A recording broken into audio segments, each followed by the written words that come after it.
여당에서 말하는 고발 사주만큼이나 이 제보 사주 사건은 국기문란 사건입니다. 그 박지원 원장 소환 계획은 어떻게 지금 추진되고 있나요? 대장동 게이트에 대해서 오늘 그 민주당 의원 측에서 최순실까지 연계되는 국민의힘 게이트다 이렇게 주장을 하고 있거든요. 이 정치적으로 이렇게 공방이 큰 사건, 이런 사건이면 결국 특검으로 가야 되지 않겠어요? 우리 어떻게 생각하세요? 그 부분에 대해서는 여러 견해가 있는 것 같습니다. 저도 예, 법률가로서 견해가 알겠습니다. 있겠습니다만 알겠습니다. 제가 밝히는 건 적절하지는 않은 것 같습니다. 자, 우리 윤석열 고발 사주 사건은 4일 만에 피의자를 입건해서 수사를 진행하고 있는데, 우리 제보 사주 사건에 대해서는 고발된 지 22일 만에 이제 피의자를 입건했다고 언론 보도에 나왔습니다. 자, 이 국정원장이 그 야권의 그 유력 후보자에 대해서 여러 가지 그 법적으로 문제되는 사안에 대해서 당사자를 시켜서 고발을 하게 했다.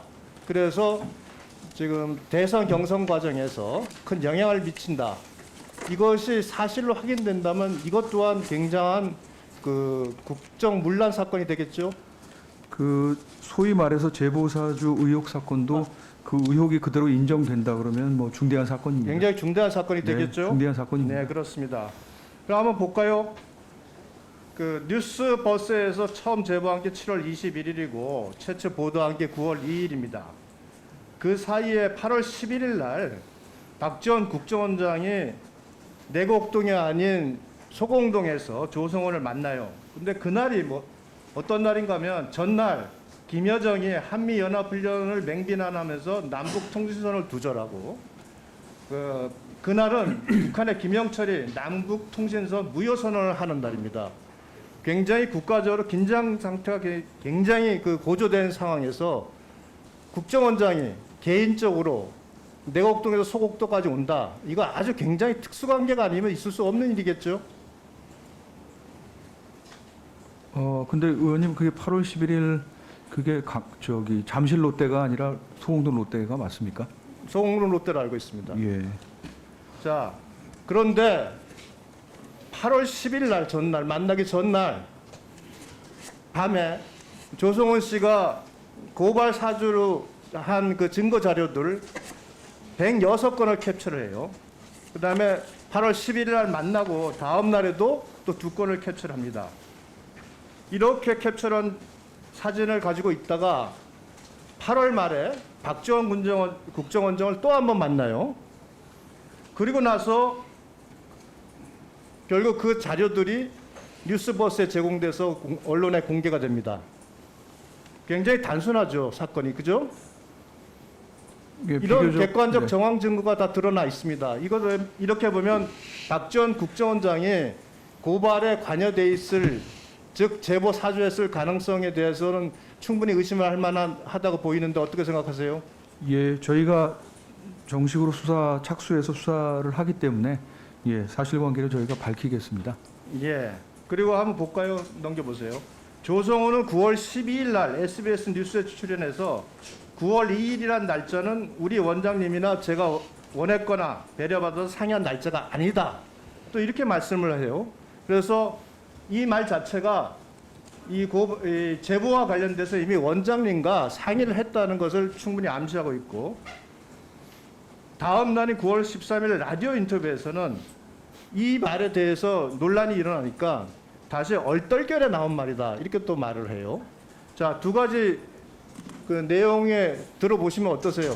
결국은 얼떨결에 내가 우리 원장님이랑 상의를 했습니다. 라고 사실상 자백하는 거 아닌가요? 저희가 지금 수사 진행 중인 사안이고요. 제가 뭐라고 견해를 밝히면 그게 네, 수사의 알겠습니다. 가이드라인이 될 수도 있기 때문에 제 의견을 밝히는 건 적절하지는 않은 것 같습니다.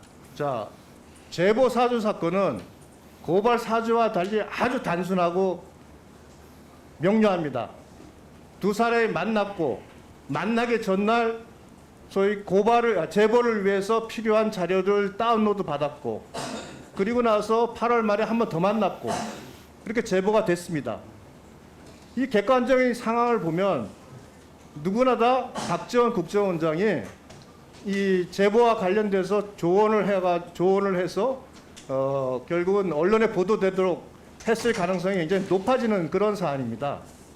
게다가 그 이후에 조성호는 그 부분에 대해서 사실상 자백하는 듯한 언론 인터뷰를 반복했고, 이런 사건을 수사하기가 쉬워요.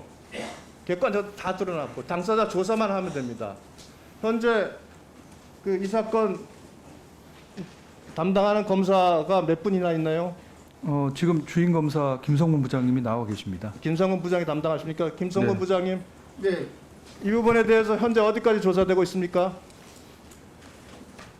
고발인 조사했습니까? 고발인 제가 조사도 안 했어요? 제가 배당받은 지 며칠 되지 않았습니다. 10월 5일 날 입건이 돼서 그 이후에 저한테 와서 지금 그 전체적으로 고발인 가만히 제가 있어보세요. 답변드리면 고발인 처장한테 조사는 묻는 예. 거 아니잖아요. 네네. 그 배당받은 지 10월 5일 날 배당받았어요? 예, 그렇습니다. 예. 그럼 앞으로 이거 조사 바로 착수할 겁니까? 수사는 그 시작 개시되어서 저에게 배당이 그 되었습니다. 고발인도 곧 소환 조사할 계획이 있고요.